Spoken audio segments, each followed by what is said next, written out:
Kak Ulina duduk RM26,999 Asul. Acik tu ambil yang 8 kerusi geng. Sehat. Ini dah kepada Ading Ijan.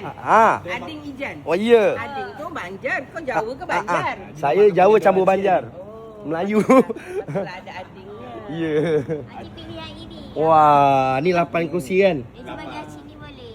Ha? Oh ya boleh, tak apa. Yang penting Acik suka.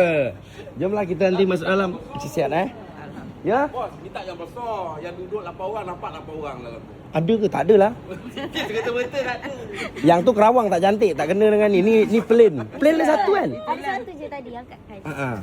Yang ni ngam dengan plain. Kalau ada tu lah. Yang plain tak ada Cantik ni. Jom Acik, ngesul. Ngesul. Acik sihat Alhamdulillah. Sihat kan abang brother. Sihat abang brother. Dari mana abang brother? Tarik Yani. Oi, Parik Yani.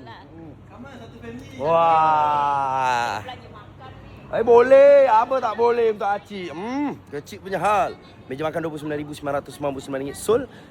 Semalam geng 3 set tersul kat sini ni. Yang macam ni punya design. Okay, yang RM33,000 dan juga RM28,999 yang ni model macam ni. Sul. Dia ada beberapa kali kat depan yang macam ni. Semalam top. Sebenarnya banyak tu betul lah. Sebenarnya Boyjan banyak pattern simple sebenarnya kalau korang nak tahu. Cuma Boyjan jarang masuk ke dalam media sosial sebab tak sempat. Macam ni pun baru buka sul terus. Itu belum pasang lagi dah sul geng. Tu belum pasang lagi. Baru macam tu je. Meja, kadang-kadang orang ingat itu pintu. Sul Sol. Acik mana tadi? Saya lupa lah tadi apa. Johor Baru sila-sila. Sul simple macam ni. Sul. Ini adalah gudang Posijan geng. Selamat pagi. Tu Acik nak beli sofa RM16,000 pula.